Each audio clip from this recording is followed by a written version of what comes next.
Unsure of your dream? Study abroad destination? Clear your doubts. Videsh Consult. Call 9676502888.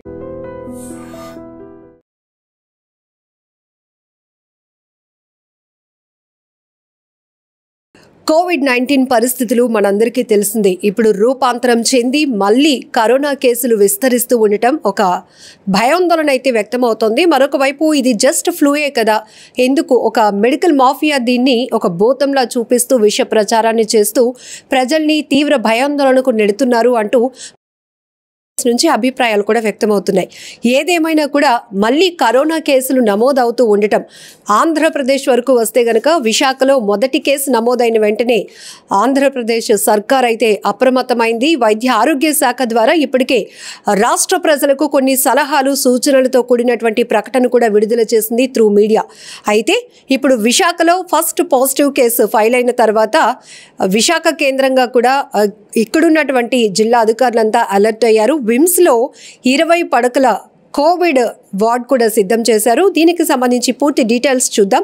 So ఇప్పుడు కొత్త variant ఎట్లా విజృంభిస్తోంది, దీని లక్షణాలు ఏంటి, ఇప్పటికే పాజిటివ్ కేసు ఏదైతే నమోదైందో ఆమెలో ఉన్నటువంటి సిమ్టమ్స్ కావచ్చు, ఆ ఫ్యామిలీలో ఇంకెవరికైనా వచ్చినటువంటి దాఖలు అయితే అడిగి తెలుసుకుందాం. VIMS director doctor K Rambabu గారు మనతో పాటు ఉన్నారు. సార్, జనరల్గా కరోనా అనేటప్పటికీ అదొక ప్యానిక్ ప్రతి ఒక్కరికి, ఎందుకంటే గతంలో ఆ అనుభవాలు ఇప్పటికీ కళ్ళ ముందు మనకి కదలాడుతూనే ఉంటాయి. కానీ ఒక్కొక్కటిగా మళ్ళీ కేసులు నమోదవుతూ ఉండే కొలది భయం ఇంప్రూవ్ అవుతోంది ప్రతి ఒక్కరిలో. సో కోవిడ్ వార్డ్ కూడా మనకి విమ్స్లో సిద్ధం చేశారు. ఏంటి సార్ అసలు ఇప్పుడు వస్తున్నటువంటి వేరియంట్ ఎలాంటి లక్షణాలతో మొదలవుతోంది? నమస్కారం. ముఖ్యంగా మనము కోవిడ్ కోసం తెలుసుకోవాలని అంటే మనం 2020 లోపల మొదలైనటువంటి కోవిడ్లో ఆల్ఫా వేరియంట్ రావడం జరిగింది. దాని తర్వాత డెల్టా వేరియంట్, తర్వాత ఒమిక్రాన్ అనేసి వేరియంట్ వచ్చింది. ఈ ఒమిక్రాన్ నుంచి వచ్చినటువంటి మ్యుటేషన్స్లో వచ్చినటువంటిదే JN1 వేరియంట్. ఈ JN1 వేరియంట్ 2023లోనే అమెరికాలో మరియు యూరోప్ లోపల కూడా రావడం జరిగింది. దాని నుంచి వచ్చినటువంటి మ్యుటేషన్స్ మళ్ళీ జరగడం వల్ల JN1లో మోర్ దెన్ 30 మ్యుటేషన్స్ జరగడం జరిగింది. సో వీటిలో మనం ముఖ్యంగా తీసుకున్నప్పుడు సింగపూర్, మలేషియా, హాంకాంగ్, చైనా లోపల మనకి ఈ మ్యుటేషన్స్లో LF7 ఎక్కువగా కనిపించడం జరిగింది. అలాగే మనము గత వారం రోజులుగా చూస్తున్నప్పుడు ఇండియాలో కూడా మనకు ముఖ్యంగా NB1.8.1 మ్యుటేషను మనకి రావడం జరిగింది. సో ఎప్పుడైతే సీజనల్ వేరియేషన్స్ వస్తుందో మనకి న్యాచురల్గా ఈ మ్యుటేషన్స్ రావడం జరుగుతుంది. మనం ఇన్ఫ్లుయెంజా వైరస్ కానివ్వండి, లేదా స్వైన్ ఫ్లూ వైరస్ కానివ్వండి, లేదా కోవిడ్ వైరస్ కానివ్వండి. So natural mutations when seasonal changes వచ్చినప్పుడు ఇవి సర్వసాధారణంగా జరుగుతాయి. ఎందుకు మనం ఇంత భయపడాల్సి వస్తుందని అంటే, ఈ కోవిడ్ అనేది పాండమిక్గా అంటే ప్రపంచమంతా ఒకేసారి రావడం వల్ల ఇది ఎండమిక్గా అయిపోవడం జరిగింది. ఎప్పుడైతే ఎండమిక్గా అయిపోతుందో మనకి స్పొరాడిక్ వేవ్స్ లాగా ఆ ప్లేసెస్ లోపల రావడం జరుగుతుంది. అంతేకాకుండా మ్యుటేషన్స్ కూడా డిఫరెంట్గా ఉంటుంది. సింగపూర్లో ఉన్న మ్యుటేషన్ వేరే రకంగా ఉంది, అదే ఇండియాలో మ్యుటేషన్ కూడా వేరే రకంగా ఉంది.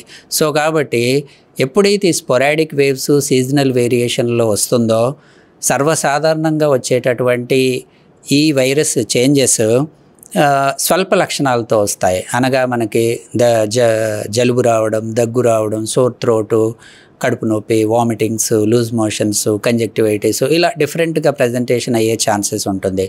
ఇప్పుడు మనకి వచ్చినటువంటి ఆంధ్రప్రదేశ్లో వచ్చినటువంటి అమ్మాయికి చాలా స్వల్ప లక్షణాలు, అనగా కేవలం దగ్గు, జలుబు, జ్వరంతో వచ్చింది. సో అది కూడా వైజాగ్లో కేసుకి అది కూడా పూర్తిగా తగ్గిపోవడం జరిగింది.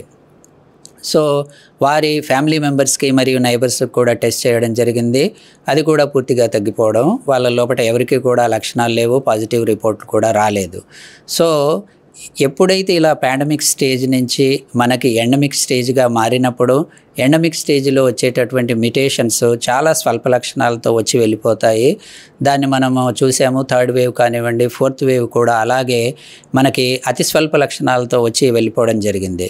కానీ my appeal to the public, most ఇంపార్టెంట్గా మీరు గుర్తుపెట్టుకోవాల్సింది కోమార్బిడ్ కండిషన్స్ ఉన్న వాళ్ళని, మరియు 1 year లోపు ఉన్న బేబీస్ కానీ, 60 years అబోవ్ ఉన్నటువంటి ఓల్డ్ పీపుల్ కానివ్వండి, లేదా హైపర్ టెన్షన్, డయాబెటీస్, మరియు క్యాన్సర్, HIV, కిడ్నీ సంబంధిత వ్యాధులు, మరియు స్టీరాయిడ్స్ వాడుతున్నటువంటి వారు ఎవరైనా, కీళ్ళ సంబంధ వ్యాధులు వాడుతున్నవారు, మరియు కొలాజన్ వాస్కులర్ డిసీజెస్ ఉన్నవాళ్ళు, ముఖ్యంగా COPD పేషెంట్స్ ఎవరైతే ఉన్నారో వీళ్ళు, తర్వాత ఎక్కువగా టీబీ పేషెంట్స్, ఇంతకుముందు వచ్చిన వాళ్ళు, సో వీళ్ళందరూ కూడా జాగ్రత్తలు తీసుకోవాల్సి ఉంటుంది. సార్ అంటే వీళ్ళు అంటే ఈ డిసీజెస్ ఉన్న వాళ్ళు ఎక్కువగా ఎఫెక్ట్ అవ్వడానికి అవకాశం ఉంటుందంటారా? ఛాన్సెస్ ఎక్కువగా ఉంటుంది. ఎందుకనంటే వీళ్ళ లోపల న్యూమోనియా కానీ, కన్సాలిడేషన్ కానీ, సో ఇలాంటి పిక్చర్ చాలా త్వరగా వచ్చే అవకాశం ఉంటుంది. ఎటువంటి వైరస్ వచ్చినా సరే వీరు ఇన్ఫెక్ట్ అవుతారు, వైరల్ న్యూమోనియాస్లోకి వెళ్ళిపోవడం జరుగుతుంది.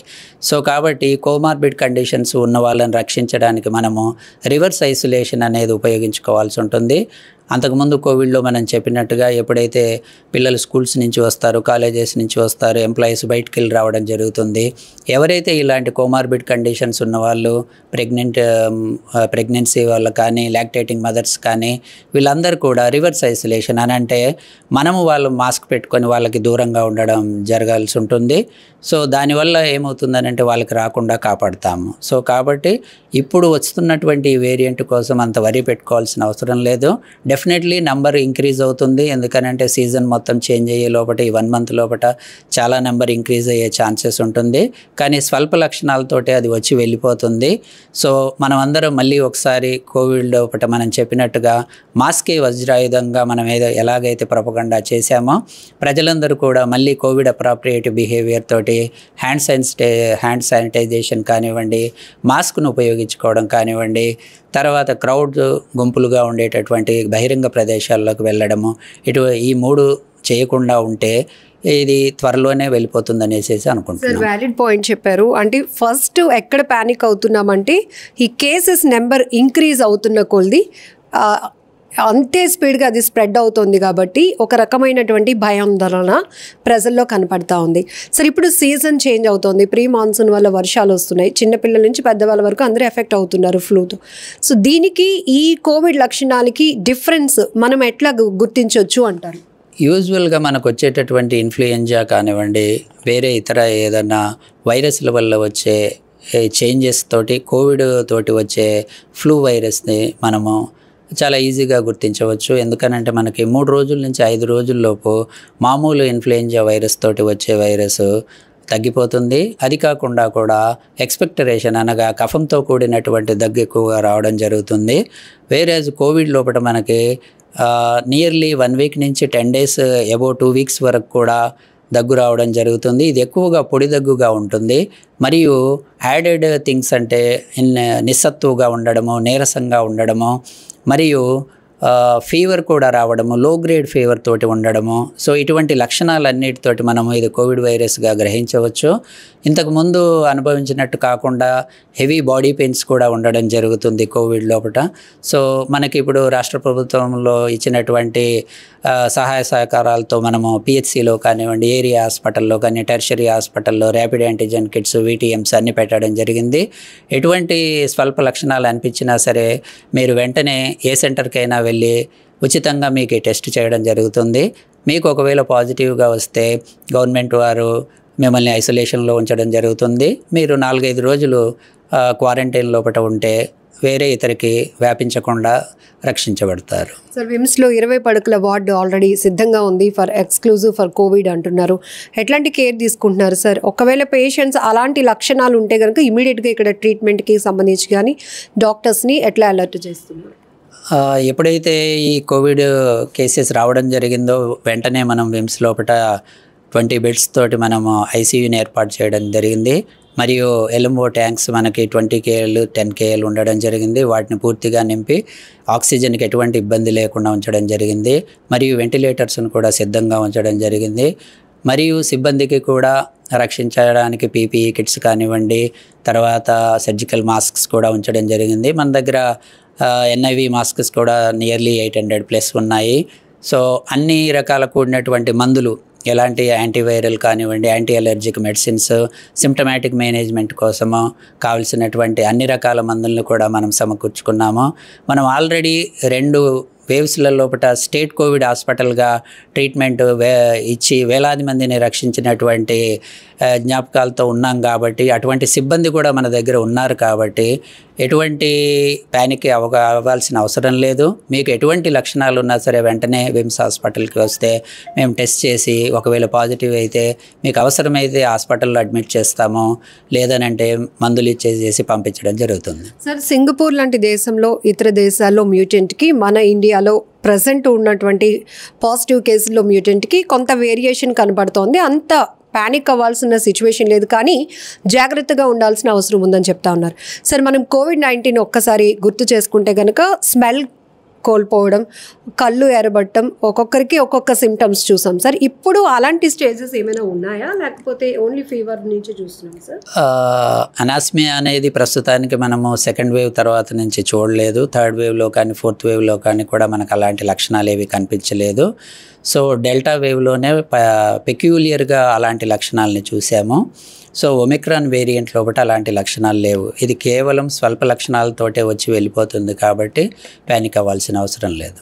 సార్, ప్రజల్లో ఉన్నటువంటి అనేక అపోహలు మీ ఫోకస్కి తీసుకొస్తున్నాం. ఇది కేవలం అంటే ఇది కూడా రెగ్యులర్గా మనతో పాటు ట్రావెల్ అవుతోంది, కానీ కొంత సీజన్ పెట్టుకొని కరోనా పేరుతో ఒక మెడికల్ మాఫియా దీన్ని విష ప్రచారం చేస్తూ ముందుకు తీసుకెళ్తుంది. ఎందుకు ఊరికే ప్రజల్ని భయపెడుతున్నారు అనేటటువంటి అభిప్రాయాలు కూడా సోషల్ మీడియా వేదికగా వ్యక్తమవుతున్నాయి. సో దీనిపైన మీరే ఒక క్లారిటీ ఇస్తే. అంటే ఎప్పుడైతే ఈ వైరల్ చేంజెస్ ఎప్పుడైతే మ్యుటేషన్స్ వస్తుంటాయో నార్మల్గా వస్తాయి. ఇంతకుముందే చెప్పినట్టుగా ఓవరాల్ పాండమిక్ అవ్వడం వల్ల, వరల్డ్ వైడ్గా ఇది రావడం వల్ల నంబర్ మనకి ఎక్కువగా కనిపిస్తుంది. అదే మీరు ఇన్ఫ్లుయెంజా వైరస్ తీసుకున్నా, స్వైన్ ఫ్లూ తీసుకుంటే, స్వైన్ ఫ్లూ కూడా పాండమిక్గా రావడం జరిగింది, కానీ ప్రపంచమంతా రాలేదు, కొన్ని దేశాల్లోనే రావడం జరిగింది. మనకిప్పుడు స్వైన్ ఫ్లూ కూడా ఎండమిక్గా అయింది. ఈవెన్ ఇప్పటికీ కూడా మనకి సీజనల్ చేంజెస్ అయినప్పుడు స్వైన్ ఫ్లూ కూడా వస్తూ ఉంటుంది. సో కాబట్టి ఎప్పుడైతే ఇంత హై నెంబర్ కనిపించినప్పుడు న్యాచురల్గా ప్యానిక్ అవుతూ ఉంటారు. సో మన రాష్ట్రం వరకు తీసుకుంటే రాష్ట్ర ప్రభుత్వం చాలా అలర్ట్గా ఉండి ఈవెన్ ఒక్క కేసు వచ్చినా సరే కానీ హాస్పిటల్స్ని అన్నీ అలర్ట్ చేయడం జరిగింది. అన్ని హాస్పిటల్లో ఆక్సిజన్ బెడ్స్ని, మిగతా సామాగ్రిని అంతా సంసిద్ధం చేశారు. సో కాబట్టి ప్రజలెవరూ సోషల్ మీడియాలో వస్తున్నటువంటి వార్తల్ని నమ్మాల్సిన అవసరం లేదు.